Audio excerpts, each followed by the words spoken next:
안녕하세요. 반갑습니다. 자, 기본 강의가 이제 또 들어가네요.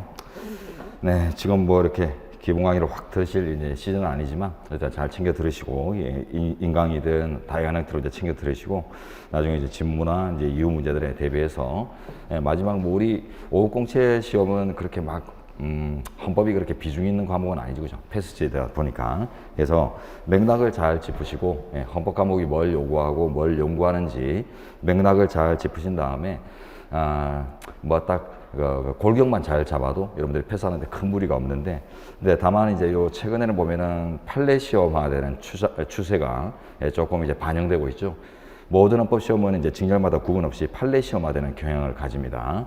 판례라는 것이 가장 객관적인 정보이고요. 이론 같은 것들은 자칫하면은 이제 소수견이나 이제 이견들이 구석에 있을 수 있기 때문에, 뭐 통설이니 지배적인 견이 해서 함부로 출제했더라도 나중에 이제 복수응답 시비가 붙을 가능성이 커요. 그래서 주로 이제 출제를 판례를 배경으로 해서 출제하다 보니까 판례 시험화되고 있는데, 우리 5급 공채 시험은 이제 초기에는 조문 시험, 특히 이제 헌법 조문을 중심으로 해서 물어봤지만은 이제 좀 그 뭐 피크에 달했다고 봐야 되죠. 그래서 이제는 조문 시험도 무시 못하게 나오고 있지만은 이제 판례 조문 지문들이 많이 추가되고 있습니다. 저번 시험 같은 경우도 보면 거의 이제 판례 시험화 됐다 할 정도로 판례 지문들을 많이 묻거든요. 그러다 보니까 이제 판례 학습에 조금 이제 집중하시면서 판례하고 이론이 또 전혀 무관하지 않습니다. 이론이고 판례고, 판례가 이론을 주도하다 보니까 그 다 이제 이론 판례들을 묻고 있으니까요. 그래서 이제 순수한 케이스를 분석하는 특정 케이스 사건을 이제 분석하는 판례의 결론들, 중요한 것들 좀 챙겨 놓으시고, 또 이슈성이 있고 최신 판례인 것들 조금 챙겨 놓으시면 대부분의 이제 판례라고 하는 것들은 다 이론 판례들입니다. 그래서 이제 개별 테마, 개별 쟁점들의 이제 결론을 담당하는 이론들이니까 이론이 곧 판례예요. 그래서 이제 맥락을 가지고 잘 쫓아가시면 중요한 판례들도 다 이제 편안하게 흡수할 수 있습니다. 그러나 이제 입법고시는 또 좀 어렵죠, 그죠? 여러분들 이제 입법고시도 같이 이제 대비하시는 걸로 알고 있고, 우리 강의도 이제 입법고시까지 대비할 수 있도록 이제 준비가 되어 있기 때문에요. 그래서 대표적으로 이제 5급 공채 시험이다라고 하지만은 지역 이제 7급 시험까지 대비를 해서 총체적으로 이제 세 가지 시험을 대비할 수 있도록 하는 강의인데, 난도가 제일 높은 게 입법고시입니다. 입법고시는 뭐 다양한 헌법직렬 시험 중에서도 상당한 수준을 갖고 있다라고 평가될 정도로 꽤 이제 꼬치꼬치 상당히 분석적으로 물어보는 이런 시험인데, 입법고시가 이제 예전부터 판례 시험이에요. 그래서 판례가 이제 많이 나오기 때문에 지금 그런 경향 쪽으로 이제 5급 공채 시험들이 쫓아가고 있다라는 걸 이제 명심하시고, 제가 이제 같이 보자는 것들 위주로 해서 잘 보시면은 흐름 파악이 어렵지 않을 겁니다. 자, 뭐 14회 지금 이제 배정이 되어 있는데, 14회 뭐 그렇게 빡세지도 않고 그렇게 또 넉넉하지도 않습니다. 그러다 보니까 나름대로 이제 속도를 낼 부분에서는 속도를 내고, 그리고 이제 또 기본이 중요한 단계에서는 또 차분하게 가고, 이런 것들을 우리가 병행해야 되는데, 헌법 공부는 이제 앞으로 이제 느끼시겠지만 이 롤러코스터 같아요. 좀 편해졌다 싶으면은 좀 텐션이 쭉 올라가요. 조금 어렵다 싶다가 거기에 맞춰지면 또 텐션이 쭉 빠졌다가 또 살짝 올라갔다. 근데 그게 오래 가지 않습니다. 집안 안 보시면 텐션이 이제 이렇게 쭉 올라가다가 빠졌다가 올라가다 빠졌다, 이렇게 해서 쭉 이렇게 끝나거든요. 이게 헌법이에요. 헌법 공부. 그래서 이제 요 처음이 제일 어려워요. 이제 이 부분이 이제 헌법 총론. 또 요런 부분들이 이제 기본권 총론. 주로 이제 총론자 들어가는 것들 있죠. 통치구조도 총론이 있지만은 통치구조 총론은 그렇게 어렵진 않고요. 그냥 이제 헌법 총론이 보면 상당히 이제 그 분석의 요소, 논리적인 요소 이런 것들이 많고, 또 모든 이제 헌법을 아우르는 일반 이론들을 대상으로 하다 보니까 기본 개념, 기초 이론, 기초 어떤 뭐 성분들 중에서도 아주 중요한 것들을 다룹니다. 그래서 텐션이 상당히 높아요. 그래서 배우고 나도 뭔가 이렇게 좀 정리가 잘 안 되는 듯한 느낌들이 있을 수 있고요. 기본권 총론도 가면은 약간 이제 그런 요소들이 있긴 합니다만, 이 기본권 영역의 이제 일반 이론들인데, 그래도 이제 헌법 총론보다는 훨씬 이제 낫다라고 생각하는데, 아쉽게도 헌법 총론이 우리 강의의 출발점이에요. 그래서 개강과 동시에 이 텐션이 강한 부분들로 이제 바로 들어가기 때문에, 그래서 여러분들이 좀 처음부터 이제 헌법이 너무 어려운 과목 아닌가 이렇게 이제 부담을 느낄 수도 있지만 헌법 전체 영역에서 제일 어려운 부분을 제 첫 시간부터 다룬다. 한 3회까지, 2, 3회까지는 이제 그런 내용들로 진행을 하니까 근데 그런 줄 아셔야 돼요. 제일 어려운 부분을 담당하는 파트가 뭐 뒤에 있으면 좋을 텐데 앞쪽에부터 이제 배치되기 때문에 여러분들이 이제 어이쿠야 하면서 놀랄 수도 있는데 그렇게 안 놀라셔도 됩니다. 조금 시간이 지나면 편해지는 구간들이 나오기 때문에 구간별로 특성이 있어서 그런 건데 앞쪽에 있다 이렇게 생각하시고 처음에는 그냥 차분히 들으시고 나중에 이제 여러분들이 또 반복이 돼요. 뭐 헌법, 기본권, 통치구조 등들이 전혀 또 무관하지 않고요. 돌고 돈단 말이에요. 어느 정도 개념을 쌓아가고 어느 정도 이제 논리적인 요소들을 이제 내 걸로 이제 처음 받아들일 때는 상당히 이제 조금 버겁다 할 수 있지만 그게 이제 계속 그런 상태로 가는 게 아니라 어느 순간부터는 그 꾸러미가 계속 활용됩니다. 또 내가 갖춰놨던 어떤 그 분석 요소들이 계속 써먹히고 반복되는 이런 것들을 이제 확인하면서 역시 앞쪽에 이제 아주 기초 개념이나 이제 기초 이론 요소 이런 것들에 이제 좀 투철한 인식이 있으면은 해볼만하다. 전체가 그렇게 부담되지 않는다는 걸 느낄 겁니다.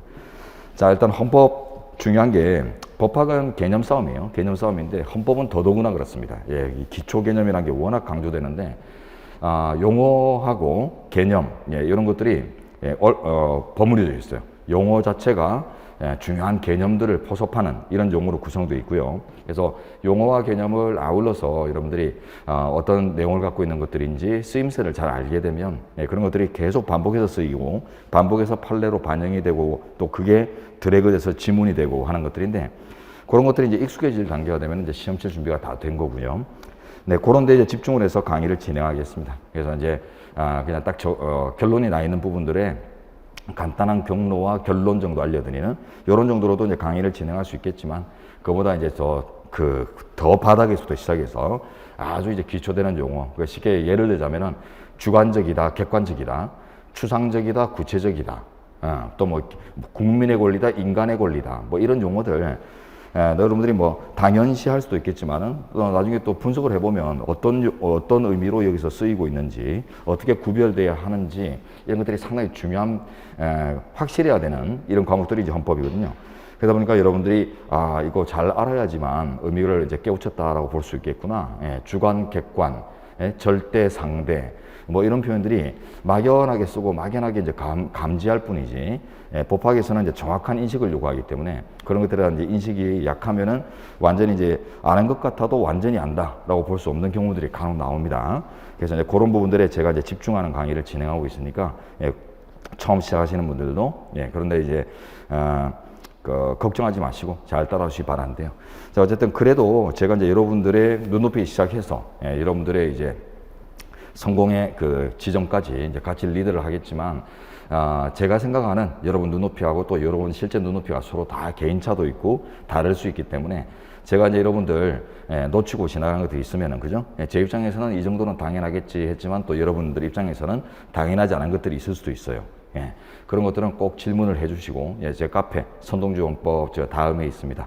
카페로 질문해 주시거나 아니면 이제 직접 만나서 대면에서 또 질문해 주시거나 그렇게 이제 해주시고 제가 항상 강조하는데 질문 많이 하는 학생들이 합격도 제일 빠르고 공부도 쉽게 해요. 그런 거 이제 다 염두에 두시고 여러분들이 이제 잘 강의를 이용해서 소기의 성과를 이루도록 바랍니다. 자, 강의를 이제 한번 진행해 볼 텐데요. 우리 계획서에 나와 있듯이 진도는 37페이지, 우리 책 37에서부터 시작합니다. 맨 앞쪽에 이제 헌법총론의 앞쪽 내용들은 헌법 전체를 다 이제 알아야지 통치구조까지 이제 그 내용이나 그 구성되는 제도들 이런 것들을 이제 알아야지 여러분들이 뭐 헌정사니 이런 것들을 이제 비로소 바라볼 수 있기 때문에 헌법의 역사를 이제 바라볼 때 보면은 뭐 어떤 제도가 언제 도입되고 언제 없어졌다가 다시 부활하느냐 이제 이런 것들이 주되거든요. 그러다 보니까 뭐 헌법 총론스러운 제도만 다루는 게 아니라 기본권에 관련된 권리, 저 통치구조 뒤쪽에 나오는 뭐 헌법재판 제도, 뭐 국회 제도, 대통령 제도 이런 요소들이 막 포괄적으로 다루지다 보니까 그걸 지금부터 이제 시작하면은 좀 무리가 따르겠죠, 그죠? 배우지도 않았는데. 자, 그래서 이제 헌법의 기본 원리로부터 시작하는 37페이지가 제일 기본이니까 여기서부터 출발해서 순서대로 쭉 간 다음에 맨 마지막에 앞쪽으로 돌아와서 강의를 마무리하도록 이렇게 이제 진행하겠습니다. 자, 그리고 이제 여러분 이제 책은 37페이지 펼쳐 놓으시고 PPT 자료가 주어졌습니다. PPT 자료는 지금 말 그대로 PPT하고 똑같아요. 똑같은 모습이기 때문에 여러분들이 이제 강의를 이제 제가 PPT 위주로 할 텐데, 그러면 PPT 위주로 할 때 제가 가피를 해드리거나 이런 것들 중에 여러분들이 필요한 것들을 여러분들이 이제 받아내서 정리를 하시고요. 나중에 이제 PPT 자료가 전체가 다 도표로 작성되어 있어요. 전부 완전 도표가 되어 있습니다. 그러다 보니까 요 도표 흐름만 쭉 여러분들이 잘 아시면은 나중에 시험장 가실 때 마지막에 이제 뭐 헌법 전체를 한번 빨리 회독할 기회가 있었으면 좋겠다 이런 분들이 많은데, 기본서 보지 말고 제 생각에는 요 PPT 자료 가지고 전체를 한 번만 쭉 한나절도 안 걸릴 거예요. 한 몇 시간 해가지고 쭉 돌리면은 헌법 기본서 한 권을 통으로 본 이런 느낌들을 충분히 그런 이제 기능들을 충분히 가져다 주니까 그거 이제 마지막 최종 정리 자료로 이제 활용하시기 바랍니다. 지금 막 쓰다가 실패해도 되고 괜찮아요. 나중에 또 출력할 수 있으니까, 그죠? 자료 올라가 있고, 우리 인강생 같은 경우는 실강생들은 자료 또 달라고 하면 제가 이제 재배부 해드릴 테니까 편안하게 이제 쓰시고 따라오시기 바랍니다. 자, 오늘 PPT 자료 또 지금 원래는 이제 이 기본 원리로부터 출발이 되지만 이제 제일 먼저 우리 헌법이란 개념 자체를 먼저 잡고 들어가기 때문에, 그래서 PPT 자료는 맨 첫 번째 페이지의 자료를 일단 보고 그 다음에 5페이지 기본 원리 자료로 들어가도록 하겠습니다. 자, 일단 뭐 대강 이제 책을 들여다볼 때 또 책의 구성 요소가 어떤지, 보는 방법은 어떤지 이런 것도 일러드리도록 하고, 일단 PPT로 한번 가보죠. 자, 이게 이제 헌법 제일 출발점인데, 이제 오늘은 여기가 진도는 아니지만 이제 개념 하나 먼저 보고 갑니다. 자, 첫째 보십시오. 헌법의 개념이 나왔는데, 우리 헌법이란 거는 이제 국가 조직의 최고법이다 이런 평가를 받아요. 국가를 조직하는 내용들로 구성된 법들은 많겠죠. 뭐 국회법도 국가를 조직하는 내용이고, 법원조직법도 정부조직법도 국가를 조직하는 내용이고요. 또 얼마 전 좀 있으면 이제 지방선거 치르는데 뭐 공직선거법이니 국민투표법이니 뭐 이런 것들도 다 국가 조직 운영을 내용으로 삼고 있는 법들이잖아요. 그 법들 중에 최고다 이런 의미를 가집니다. 이 헌법의 헌자가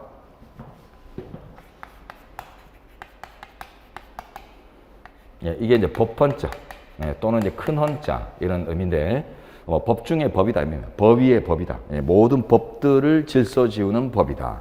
그래서 이제 최고법이다라는 이제 의미가 나오죠. 자, 요소를 한번 보겠습니다. 자, 국가를 조직하는 최고법이다. 요거는 일단은 당연한 이제 정리가 되어야 될 테고, 국가 조직이다 하니까 이제 국가라는 개념이 나왔고요. 그 다음에 이제 법이라는 개념이 나왔어요. 그래서 이제 법규범이 뭔지, 법규범을 줄여서 다른 말로 줄여서 법규라고도 하고요. 범자를 빼고 그 다음에 더 줄여서 법이라고도 하죠. 법규범, 법규, 법. 이 안에 보면은 뭐 헌법도 있고 법률도 있고 명령이나 규칙 이런 다양한 이제 형식들이 존재하는데요. 이제 그걸 이제 한번 보겠습니다.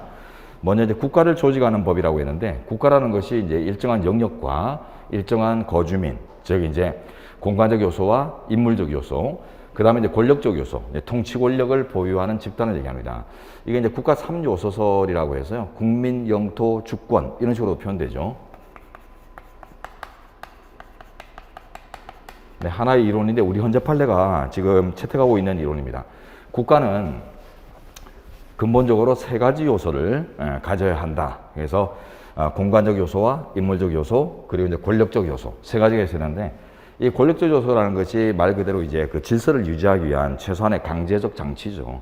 그래서 그 구성원들을 다 이제 지배해서 리드할 수 있는 이런 이제 통치 권력. 그게 대내적으로는 이제 지배권이 되겠지만, 대외적으로는 국제사회 안에서는 이제 독자적인 지배권이 됩니다. 그래서 남의 나라의 간섭을 받지 않고 그 공동체가 자율적으로 이제 운영할 수 있는 그런 힘을 얘기하는 거죠. 이런 것들이 있어야 이제 국가다라고 봅니다. 그래서 국민, 영토, 주권 이런 식으로도 표현하죠. 넓은 의미로.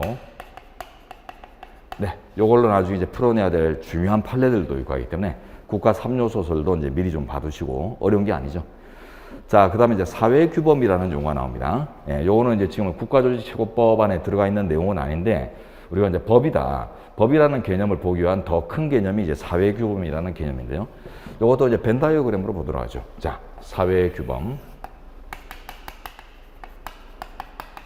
말 그대로입니다. 법규자에 법범자를 쓰고 있어요. 그래서 뭐 하나를 빼고 써도 똑같은데요. 법규, 법범.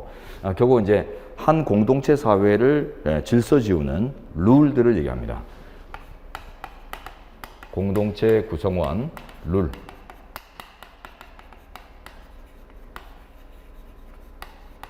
네, 이 룰은 이제 민주사회에서는 이제 그 구성원들의 합의를 통해서 만들어지죠.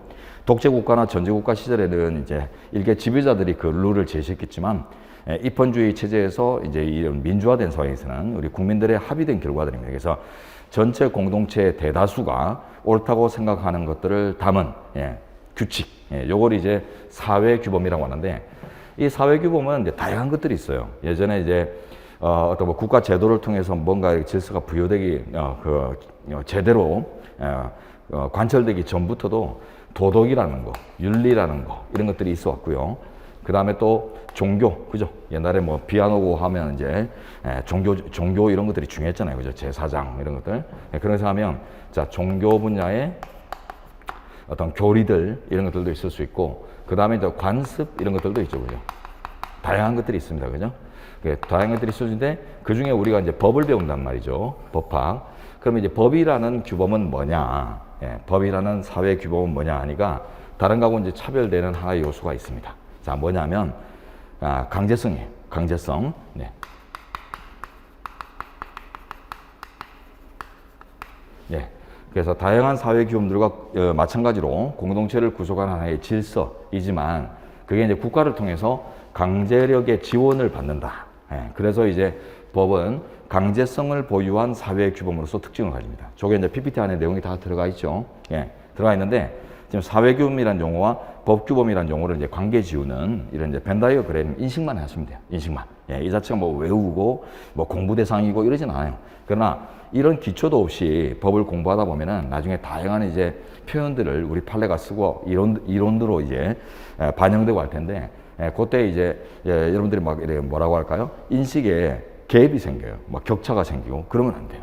그래서 이런 이제 사회 규범과 법의 관계, 그다음에 법은 다른 것과 다르게 강제성을 가지는 것들을 특히 얘기하는 것이다. 이런 걸 아셔야 그럼 나중에 이제 국제 법규가 뭐냐 이렇게 하면은 국제 관계를 규율하는 강제성 있는 규범이다. 강제성이 요소이기 때문에 서로 이제 강제성을 이렇게 부여하고자 하는 합의 내용이 아니면 국제법규, 대표적으로 뭐 조약이나 일반적으로 승인된 국제법규나 이런 개념에 들지 못하거든요. 그런 것들을 나중에 보면 또 신사협정, 공동성명 이런 식으로 표현하는데 그런 것들로 이제 발전하게 와서 이런 이제 개념들이 가장 기초가 돼요. 자, 이렇게 해서 이제 국가조직의 최고법의 이제 의미를 하나 이제 분석을 해봤고, 이제 그 다음 이제 오늘 우리가 나가야 될 진도로 가보겠습니다. 자, 헌법의 기본 원리.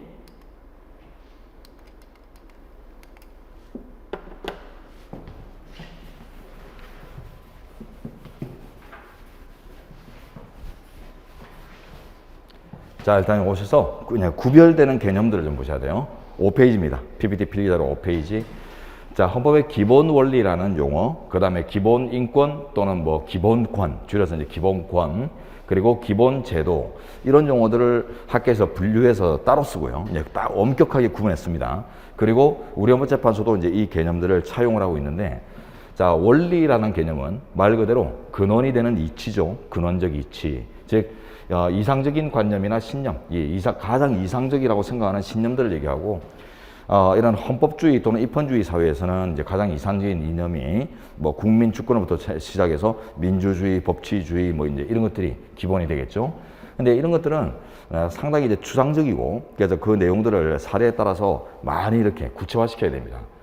다음 조금 더 이제 구체적인 내용들로 구성된 조항들이 우리 헌법전에 가면 또 있는데, 기본 인권, 즉 인권이란 말은 인간답게 살 권리, 인간으로 태어났기 때문에 개, 돼지와 다르게 살아갈 수 있는 권리들을 내용으로 삼는 조문들을 얘기해요. 그래서 인간 존엄과 행복 주권 조항부터 시작해서 평등권 조항도 있고, 직업의 자유, 신체의 자유, 생명권은 조문이 없지만 하여튼 이런 기본권 유형들이 있어요. 자, 이거는 보세요. 개인 생활의 기준을 구체화시킨 규범이다. 이런 의미를 가집니다. 개인 생활의 기준. 자, 그 다음 기본 제도로 가보죠. 이제 분류가 되는데, 기본 제도, 즉 제도라는 표현은 일단 한자어가 법제자의 법도자예요. 법제자에 법도자. 그러니까 결국 이것도 뭐지? 예. 근데 이제 학자들이 구분해 쓰거든요. 예. 구분하기 위해서 어쩔 수 없이 말을 그냥 만들어낸 거예요. 예. 그러다 보니까 원리나 인권이 아니면서 헌법전에 담겨져 있는 어떤 강제적인 구성력에 있는 질서들, 룰들을 얘기하는 건데 그 내용은 조직 운영의 기준을 내용으로 삼은 각종 이제 조항들, 법전에 있는 것들을 생각하시면 돼요. 그래서 우리 개개인들이 이 대한민국 안에서 인간답게 살아가기 위해서 필요한 것들이 있겠죠. 아까 봤듯이 직업이 자유롭고 재산이 자유롭고 이런 게 있을 거 아니에요. 신체 활동이 자유롭고 사생활이 자유롭고 이런 개개인의 구체적인 생활 관계를 내용으로 삼은 것들을 인권 조항 또는 인권 규범이라고 하고 그다음에 개개인의 생활 이런 것들을 넘어서서 우리 공동체 조직 즉 대한민국이라고 하는 이 전체 조직의 운영을 위해서 필요한 기준들을 내용으로 삼은 것들이 있어요. 그래서 국회의원은 몇 명으로 구성을 하고 대통령은 어떤 방식으로 뽑고 국민은 어떤 식으로 대표 선출에 참여하고 이런 이제 공동체를 이제 운영하기 위해서 필수적인 내용들 이런 것들을 이제 담은 것들로 순 개인 생활과는 좀 거리가 있는 것들을 담은 것들을 이제 기본 제도라고 합니다. 즉 기본이란 말은 빼도 돼요. 제도라고 하는데요. 그래서 앞으로는 이제 원리, 권리, 제도 이런 용어들은 함부로 막 쓰면 안 돼요. 함부로 쓰면 안 되고 딱 취지에 맞게 구별해서 써야 되는 거다. 그래서 개념이 구분되는 거다라는 걸 이제 우리가 이제 확인했습니다. 구분 개념. 자, 그리고 이제 밑에 가면 이제 헌법재판소 이론이 하나 나오는데 이 이론이 엄청나게 중요해요. 또 헌법청론 지금 기본 논리 파트 오면 무조건 나오는 지문입니다. 무조건 이 영역에서 문제를 내겠다 하면 무조건 한 지문은 섞이게 되는 이런 내용인데 자 보세요. 일단 우리 헌법은 헌법의 전문과 본문 그리고 부칙 이렇게 크게 세 가지 요소로 구성되어 있습니다. 그래서 헌법의 전문, 헌법의 구성을 보면 이런 내용들이 우리 책에 각주에 다 있어요. 다 있는데 나중에 뭐 책 구성은 나중에 한번 보더라고요. 헌법전의 구성인데요. 헌법전의 구성. 예. 법전이란 말은 이제 법규집을 얘기합니다. 법규집. 예, 책자화된 법규집을 법전이라고 하죠. 자, 헌법전은 헌법의 전문, 앞전자를 쓰는데요. 그 앞문장, 본문으로 들어가기에 앞서서 어떤 뭐 약간의 역사적인 서사나 이런 것들을 이제 담는 전문과 그 다음에 이제 본문장, 자, 그 다음에 이제 부칙, 이제 부가된 규칙들을 담는 부칙. 자, 이렇게 이제 구성되는데 본문은 이제 10개장 130개조로 구성되어 있고요. 그렇게 많지 않죠. 총 130개조. 부칙은 이제 6개조, 6개조로 구성되는데 부칙은 우리 시험 대상이 될 게 없습니다. 그래서 이제 헌법 전문, 본문 130개조. 헌법 전문은 또 보면은 한 줄 문장으로 되어 있어요. 한 줄 글문장으로 해가지고 말은 긴데 그게 여러 문장으로 구성된 게 아니라 하나의 딱 한 문장, 줄글로 구성되어 있거든요. 그래서 이제 통으로 한조문이에요. 그래서 131개조 문을 우리가 잘 보면 되는데 자, 이제 이 전문이 저기 보시면 괄호 안에 보세요. 원리, 규범 이런 표현 들어가 있죠. 전문을 구성하는 대부분 내용이 헌법의 기본 원리로 구성되어 있습니다.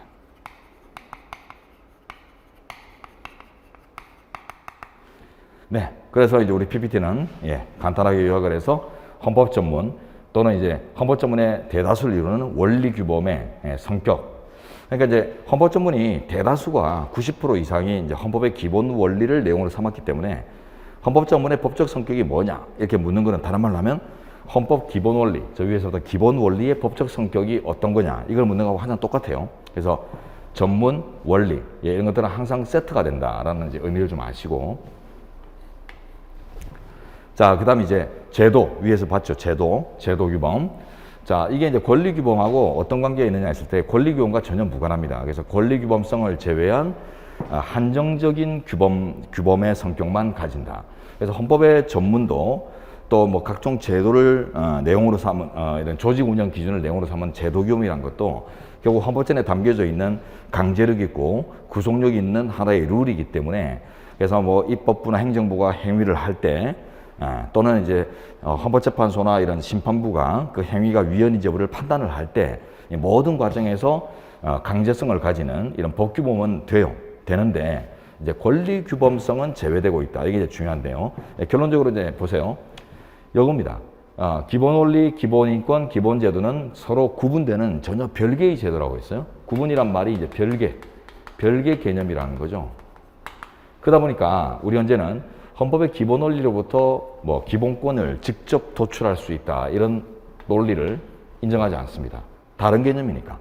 서로 전혀 다른 개념에서 다른 걸 뽑아낼 수 있다. 이 말은 서로 다른 개념 안에 다른 개념을 이미 품고 있다, 이런 뜻이 될 수 있잖아요. 그러니까 다른 개념이란 말이 그걸 이미 품고 있다고 볼 수 없는 이치상 여기서 이제 바로 도출을 안 해요.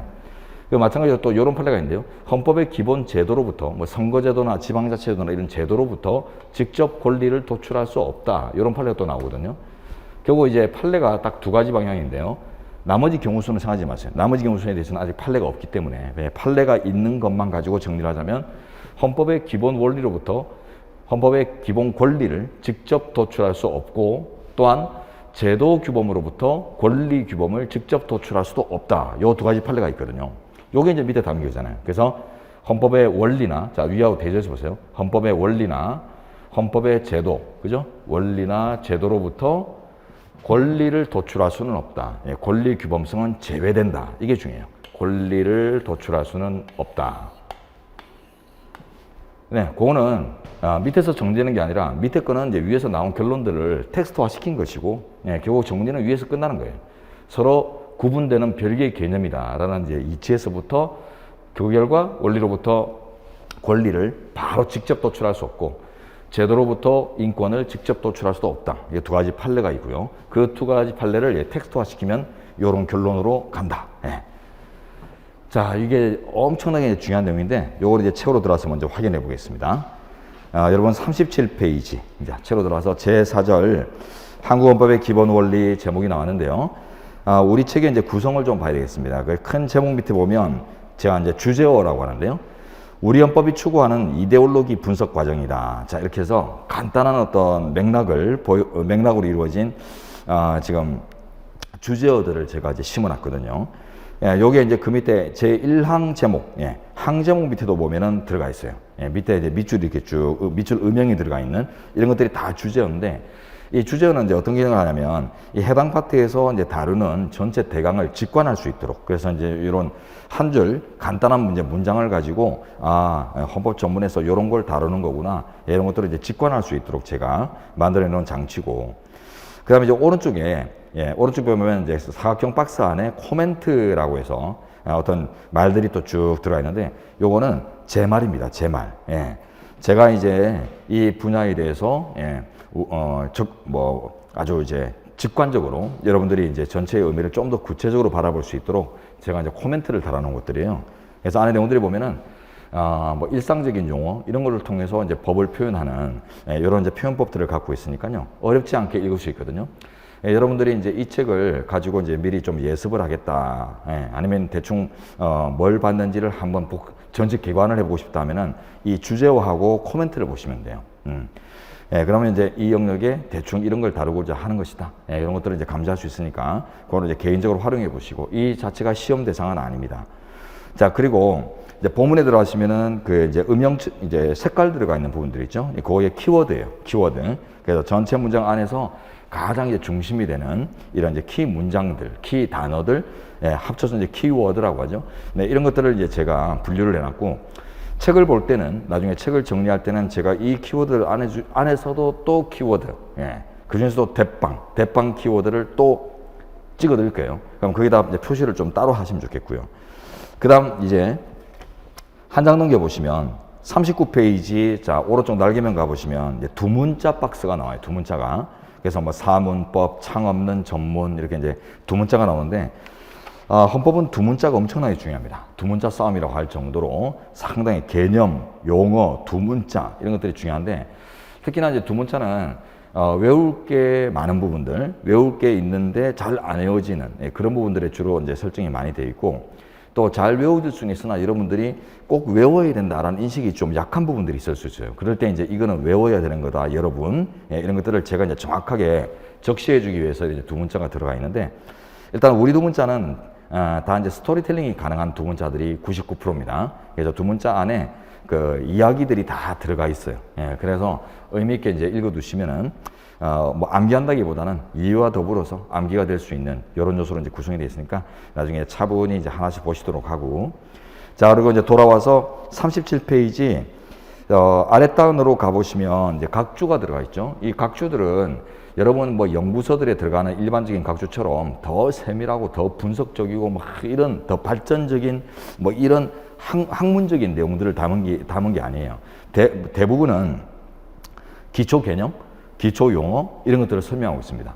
그리고 이제 본문에 들어가면 본문에서 이제 읽으면 본문을 읽어내는데 좋을 수 있는 이제 참고 요소들 이런 것들이 있을 수 있는데 여러분이 뭐 형사 피고인이 뭔지 피의자가 뭔지 이런 것도 나중에 보면 또 헷갈릴 수도 있잖아요, 그죠? 예, 그래서 그런 것들도 이제 본문에 있으면은 좋을 텐데 본문에다 그런 것들을 세세하게 쓰다 보면은 결국 또 책장이 잘 안 넘어가죠. 예, 그래서 이제 그런 것들을 각주로 이렇게 내려서 가장 기초 용어들에 대한 설명, 기초 개념에 관한 간단한 설명, 이 설명도 법학서에 있는 일반적인 설명들이 아닙니다. 일반적으로 이제 우리가 더 쉽게 접근할 수 있는 일상적인 용어들로 재구성된 이런 이제 내용들이니까 아주 학술적인 내용이 아니니까 부담스러워하지 마세요. 다 주로 개념 설명하고 좀 전에 봤듯이 뭐 개념 설명하고 사회규범이 뭔지, 국가라는 게 뭔지, 원리가 뭐고 인권이 뭐고 제도가 뭔지 이런 거 설명하는 내용들이에요. 근데 책만 보시면은 이거 보셔야 됩니다. 책만 보고 내가 이제 시험 준비하겠다 이러면은 각주도 이제 보셔야 되는데 강의를 들으시면은 각주를 따로 보실 필요는 거의 없습니다. 그래서 강의를 들을 때 제가 이제 특별히 다 이렇게 부가해서 설명을 따로 드리기 때문에 이해가 되시면은 각주 내용들은 따로 안 봐도 됩니다. 자, 이제 책으로 한번 들어가 보죠. 이제 제4절 바로 밑에 제목 밑에 이제 문장이 하나 나오는데 본문이 들어가 보겠습니다. 맨 위쪽에 자, 헌법의 기본 원리란 헌법의 이념적 기초로서 헌법의 전 영역에 관철되는 지도 원리를 말한다. 지도 원리 뭐 이 정도가 키워드겠죠. 최고 이념, 신념. 자, 이는 헌법 전문을 비롯하여 헌법전 중에 다 반영되어 있겠죠. 국민 주권 사상 이런 것들은 이제 다 반영되어 있을 텐데 직접적이고 법적인 구성력을 갖는 최고의 가치 기본으로서 모든 국가 구성원의 행동 지침이 되고 헌법재판기관의 재판 기준이 되며 헌법 개정의 한계도 된다. 최고 가치니까요. 함부로 손대면 안 되는 이제 이런 성격도 있겠죠. 자, 그다음에 이제 별표가 보이네요, 그죠? 별표가 하나 보이고 그 밑에는 또 별이 2개도 있고 막 그런데 요거는 기출 표시입니다. 예, 별표는 제가 이제 하나 아니면 2개 이렇게 이제 사용을 하는데 2개는 이제 서너 번 이상 아주 빈번하게 출제된 게 별표 2개, 빈출, 빈출 지문이고. 자, 그다음에 별표 하나 된 거는 이제 한 번 또는 2번 정도 이렇게 이제 출제된 것들 이렇게 표현하고 있어요. 별표 2개 들어간 거는 아주 출제가 활발한 것들이다 이렇게 아시고. 자, 이제 그다음 보겠습니다. 다만 헌법재판소는 헌법의 기본 원리가 구체적 기본권을 도출하는 근거는 될 수 없다고 판시한 바 있다. 이게 이제 제일 중요한 요소인데요. 자, 헌법의 기본 원리가 구체적 기본권을 도출하는 근거는 될 수 없다. 기본권 체크하세요. 키워드에. 자, 이 부분이죠. 지금 어떤 부분이냐 하면 이 부분이에요. 그래서 헌법의 기본 원리와 권리와 제도는 전혀 다른 개념이기 때문에 전혀 별개의 다른 개념이기 때문에 이들이 서로 이제 호환성이 없다는 거예요. 그래서 어떤 원리로 평가되는 조문으로부터 권리를 직접 도출할 수는 없다. X. 지금 요걸 이제 보여주고 있죠. 원리로부터 기본권을 직접 도출할 수 없다. 도출 근거가 될 수 없다. 자, 파악하시고 그 다음 이제 다시 한번 올라가 봅니다. 위에 세 줄에 보시니까 헌법전문에 담긴 내용은 헌법의 기본 원리는 최고의 가치로서 모든 국가 구성원들의 행동 지침이 되고 재판 기준이 된다. 자, 요 표현도 한번 보도록 하죠. 행동 지침, 재판 규범 이런 것들이 이제 무슨 표현인지 이것도 상당히 중요합니다. 나중에 이제 뒤에 통치 구조 이런 걸 보기 위해서 중요한 기초 자료가 되는데 이런 게 이제 기초 개념이라는 거예요. 다시 한번 보십시오. 한 국가의 법 질서를 아울러서 이제 국법이라고 합니다. 한 나라를 이루는 법 질서를 통틀어서 국법, 나라법 이렇게 표현하는데 이 국법 질서는 조직 규범을 중심으로 해서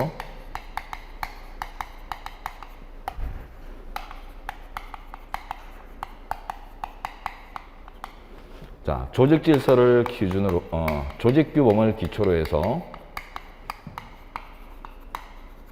행위 규범, 재판 규범,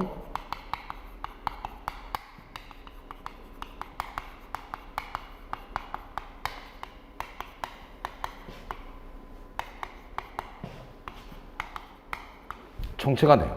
예, 조직규범을 기초로 한 행위규범, 재판규범의 총체다. 결국 나라에 있는 어떤 각종 법조항들을, 법규범들을 이제 의미를 구분한 거예요.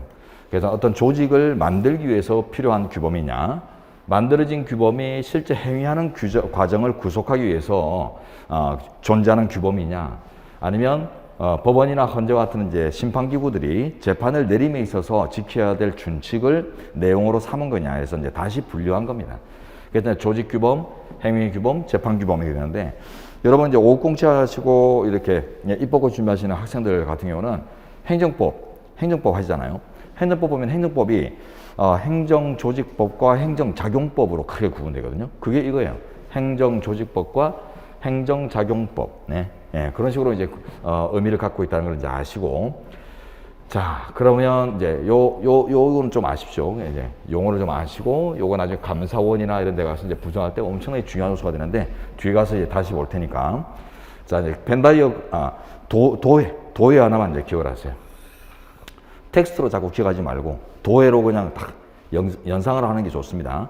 어떤 국가 조직 또는 행정 조직 같은 것들이 이제 있다 치면은, 그런 이제 필요한 조직이 있습니다. 뭐 입법부나 이런 조직이 필요하다면은 그런 조직들을 이제 만드는 과정들, 구성하는 과정들이 필요하겠죠, 그죠? 몇 명의 의원으로 구성을 할지, 그 의원을 어떻게 선출을 할지 이런 게 다 필요할 거 아니에요. 임기는 어떻게 할지, 예, 그런 내용들이 이제 조직규범이에요.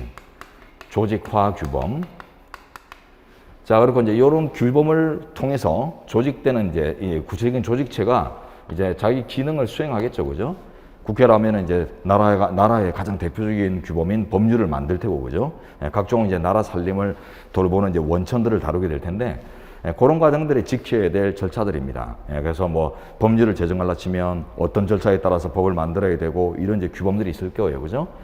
네, 그래서 이제 이런 것들을 행위 규범이라고 하고요. 구체적으로 이제 행위에 나서는 과정의 규범이고, 자, 이제 행위를 하다 보면은 이제 분쟁이 생길 수 있죠. 자, 분쟁이 생기면 주로 이제 멱살 잡고 재판소로 갈 거 아니에요. 헌법재판소로 가든 법원으로 가든. 그러면 이제 헌재나 법원이 구성원인 법관들이 지 맘대로, 지 멋대로,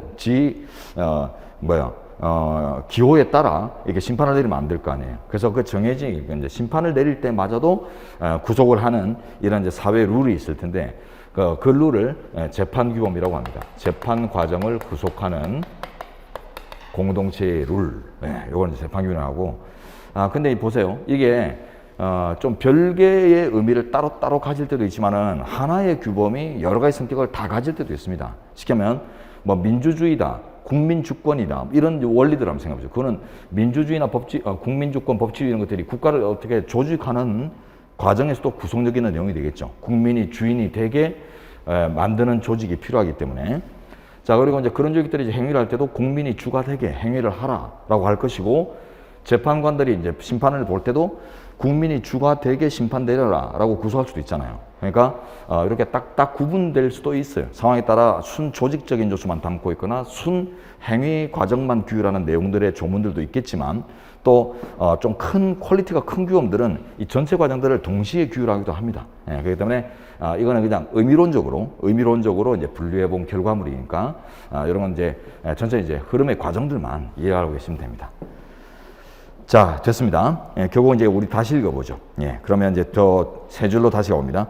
헌법의 기본 원리는 한 국가가 지향하는 최고의 이상적인 신념이기 때문에 최고의 가치죠. 그렇기 때문에 모든 국가 구성원의 행위 과정의 지침이 되고, 구속력 있는 기준이 되고, 헌법재판기관의 재판을 내리는 과정의 기준도 되며, 또 여러 가지 이제 힘이 있겠지만, 다만 헌법의 기본 원리로부터 기본권이 직접 도출될 수는 없다. 자, 요게 이제 특징적인 부분이고, 그래서 요 전체를 마무리하시는데 많은 개념과 많은 어떤 용어들, 이런 것들이 필요하다는 걸 좀 봤습니다. 네, 그래서 이게 여러분들이 그 줄된 문장에 딱 결론만 탁 체크해버리고 끝낼 수도 있어요. 요것만 그냥 여러분들이 암기해도 되는데, 다만 그러면 딱 그 지식만 챙기는 거예요. 그 지식만 챙기는데, 이제 우리가 이 주변들을 이렇게 쭉 분석을 해서 이제 들어가다 보면은 나중에 뒤에서 이루어질 이런 내용들에서 다루어지는 내용들도 같이 아울러서 공부를 하게 되고, 그런 것들이 이제 학습이 서로 이제 연동되는 거예요. 그래서 전혀 다른 주제, 다른 테마를 다루지만 논리들이 이상하게 연결되는 것 같다. 그런 것들이 이런 개념이나 밑바탕들이 결국 이제 공통이 되는 경우들이 있기 때문에 그래서 이런 것들을 이제 서로 무시하지 않고 이제 가는 걸로 우리 약속합니다. 우리 강의는 이제 계속 이렇게 갈 거예요. 자, 이제 제1항 한국헌법의 전문으로 이제 들어갑니다. 전문. 자, 제4절 기본 원리를 다루고자 하는데 헌법의 전문을 먼저 들여다보죠. 이게 아까 우리가 여기서 봤던 내용이죠. 헌법의 전문이 헌법의 기본 원리로 구성되고 있다. 이런 측면이기 때문에 헌법의 기본 원리가 가장 앞서서 가장 이제 먼저 나오는 우리 헌법전의 그 체계 안에서 보면 그런 이제 분야이기 때문에 헌법 전문의 성격이나 내용들을 먼저 한번 들여다보고 가야 됩니다. 자, 로마자 1번 헌법 전문의 의. 헌법 전문이란 헌법의 본문 앞에 위치한 문장으로서 헌법의 서문, 즉 헌법전의 머리글을 말한다. 머리글 떠올리시면 돼요. 머리글. 자, 머리글 무슨 말입니까? 어떤 책자가 있으면 맨 앞에 머리글이 있죠. 우리 기본서도 맨 앞에 이제 머리글 있고요. 물론 머리글이 모든 책자에 다 요구되지 않습니다. 나름대로 이제 좀 페이지가 있고 나름대로 이제 좀 많은 내용들을 다루고 이런 것들은 보면 그 어느 정도 이제 방향성을 지시하고 제시하고 할 필요가 있어서 이제 머리글 같은 것들이 필요할 때도 있지만은 또 뭐 얇은 어떤 서머리 같은 거나 이런 것들에는 또 머리글이 안 들어갈 때도 있잖아요. 그래서 이제 그다음 보시면은 세 줄 가보십시오. 헌법 전문이 줄된데요. 성문헌법의 필수적인 구성 요소는 아니다. 요게 시험이 출제된 적이 예전에 있었어요. 물론 우리 이 기본서를 만들 때 그 대조 대상이 되었던 기출 지문은 아니지만 다른 기출 지문에서 나온 적이 있는데요. 자, 필수 아니다 체크해놓으세요. 필수적인 요소는 아니다. 그래서 뭐 아주 얇은 책자나 뭐 서머리 같은 책자에는 굳이 붙이는 게 오히려 격이 안 맞을 수도 있어요. 너무 과대한 게 돼가지고 그래서 안 붙일 수도 있다. 자, 그리고 로마자 2번에 헌법 전문의 법적 성격으로 가시면 아까 우리 저 위에서 봤던 결론이 또 나옵니다. 첫 줄, 헌법 전문의 규범적 효력에 대해서 견해가 대립한다. 왜 대립하냐면 이게 이제 국제사회를 비교해 봤을 때 대립이 나오시는데요. 특히 이제 미국 같은 나라에도 헌법이 있는데요. 그 미국 헌법에는 헌법 전문이 그냥 역사적인 기술로만 끝나요. 몇 년도에 헌법 만들었고 몇 년도에 1차 개정하고 몇 년도에 2차 개정했다. 뭐 이런 역사적인 기술만 들어가지 어떤 이념적인 요소나 이런 것들이 전혀 내용적인 요소가 안 들어가거든요. 그러다 보니까 이제 그런 나라에서는 규범적 효력을 부여하고 싶어도 부여하기 힘든 측면들이 있잖아요. 그런데 우리나라 헌법은 보면은 이런 역사적인 기술도 나중에 보면 있겠지만은 내용적인 요소도 들어가 있습니다. 국민이 주권자고 이런 것들을 다 표현하는 이런 문장들이 막 있기 때문에 그래서 결국은 그 전문의 성격 논의 이런 것들이 이제 나올 수 있는데 우리 헌재는 법적 성격을 인정을 합니다. 첫 줄 뒤에 보세요. 헌재는 한국헌법 전문은 헌법전을 비롯한 모든 법령 해석의 기준이 되는 최고의 가치 규범이라며 규범적인 효력을 긍정하고 있다. 자, 그러면서 아래 보시면 헌법 전문은 법문과 마찬가지로 행위 규범으로 작용하므로 국가와 국민은 전문의 내용을 준수해야 하고 재판 규범으로도 작용하므로 국가의 모든 재판 과정은 전문에 기속된다. 그러나 그다음 보세요. 행위 규범, 재판 규범인 것도 똑같이 나왔죠. 저 위 제4절 바로 밑에 본문에서 봤던 내용이 그대로 나왔습니다. 그러나 헌법재판소는 헌법 전문에 기재된 3일 정신, 뭐 3일 정신 이런 것들은 지금 외우려고 하지 말고 나중에 이제 책을 한 2회독 정도 할 때 할 무렵 되면은 다 알게 됩니다. 그냥 머리에 박히게 돼 있거든요. 그래서 지금 포인트는 헌법 전문을 지금 하고 있다는 게 중요합니다. 헌법 전문에 담겨진 어떤 이념 요소는 우리나라 헌법의 이념적 기초로서 모든 법령 해석의 기준이 된다고 할 수 있지만 그의 기초에 자 다음 시간 보세요. 다음 페이지. 곧바로 국민의 개별적 기본권성을 도출해낼 수는 없다고 하여 권리 보장 규범성, 즉 권리를 보장하는 규범적 성격은 부정하고 있다라고 했죠. 자, 다시 위에 줄 기본권 체크합니다. 기본권성을 도출해낼 수는 없다. 무슨 말이에요? 예, 아까 우리 정리된 내용. 헌법의 기본 원리로 구성된 헌법 전문, 그리고 이제 각종 제도 규범, 하여튼 원리 규범이다, 제도 규범이다, 이렇게 이제 평가가 이루어지면 그때부터는 이 조항으로부터 권리, 인권으로 분류되는 이제 사항들이 직접 도출되기는 어렵다. 왜? 저 위에서 봤듯이 전혀 다른 구별 개념이기 때문에 직접 도출하는 것들은 서로 다른 개념에서 다른 개념을 도출하는 것은 논리적이지 않죠, 그죠? 어떠한 매개체나 논리도 없이, 그렇기 때문에 속성상 안 된다. 네, 개념 구분설입니다.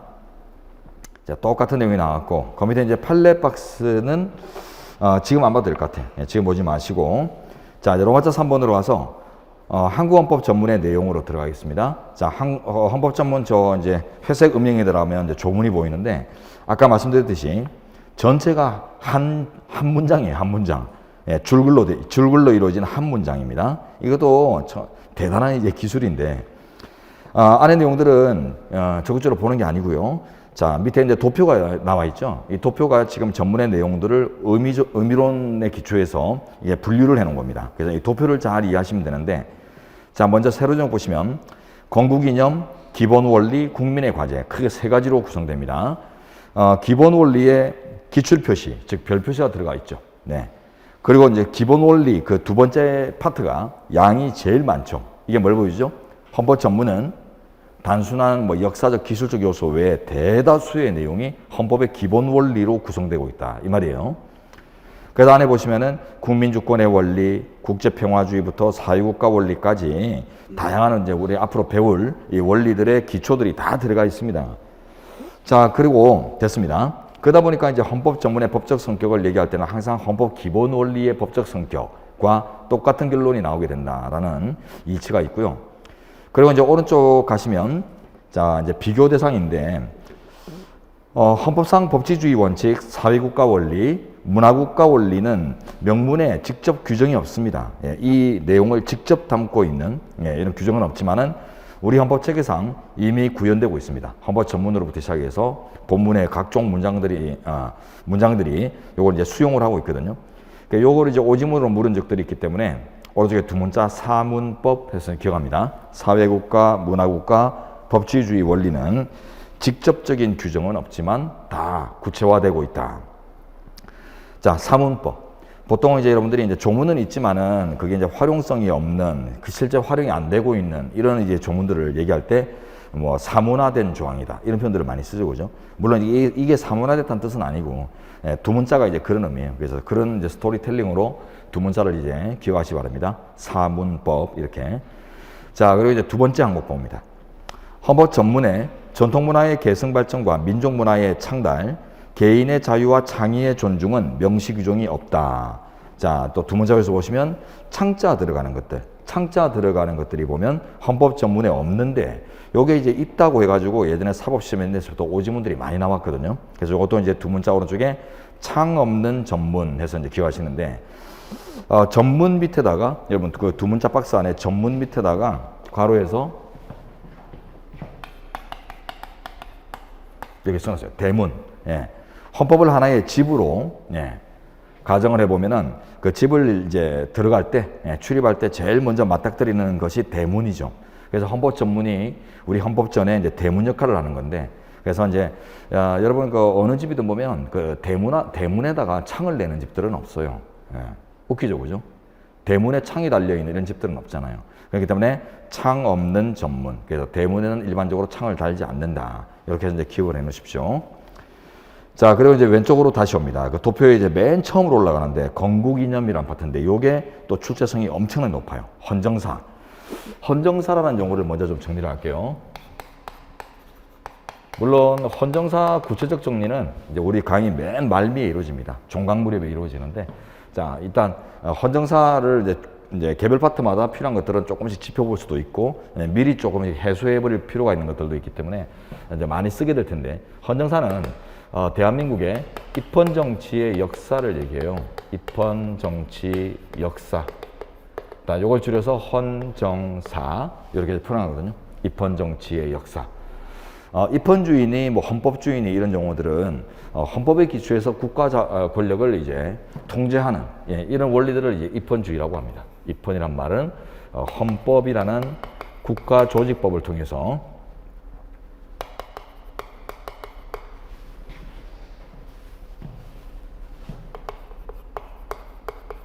국가 권력을 구속을 하고 국민의 자유와 권리를 보장하는 이런 이념들을 가진 헌법 체계를 입헌주의, 다른 말로 또 헌법주의라고도 해요. 헌법을 하는 최고의 국가 조직법을 통해서 국가 권력을 통제하고 구속하려는 원칙, 이런 것들이 받아들여지고 그게 이제 헌법전에 들어가 있고 이러면 이제 입헌주의 국가, 입헌국가 이렇게 표현하죠. 자, 그래서 우리나라의 이제 입헌주의가 어떤 식으로 발전해 왔는지 그걸 이제 보는 역사를 헌정사라고 합니다. 자, 이제 헌정사 문제가 여기서 이제 활발하게 나오는데, 요거는 개별적으로 이제 아셔야 돼요. 자, 이제 문장 한번 보시면 도표 안에 첫 줄, 3.1운동으로 건립된 대한민국 임시정부의 법통과 불의에 한가한 4.19 민주주의 이념의 계승, 이게 있는데, 요게 지금 헌정사가 조금씩 차이 나요. 자, 다시 첫 줄 앞에 보시면 3.1운동은 괄호 안에 재헌헌법, 재헌이란 말은 이제 헌법 제정의 준말이죠. 1948년도 우리나라 헌법을 처음 이제 헌법전을 처음 만들었던 그때부터 3.1운동 이건 들어와 있었습니다. 3.1운동이 이제 그 국민 만세운동이죠. 만세운동. 국민주권운동이라고도 하고 만세운동이라고 하는데 지금 나라가 국권이 침탈된 상태이고 우리 그 당시 나라의 민중들은 한 번도 이 나라의 주인이었던 적이 없어요. 조선시대까지 보면 다 그냥 백성이지 하나의 민초이지 이 나라의 주인으로 대접을 못 받았죠. 다 이제 왕국이었기 때문에. 자, 그렇지만 이제 이 3.1운동은 왕국이란 말은 결국 뭡니까?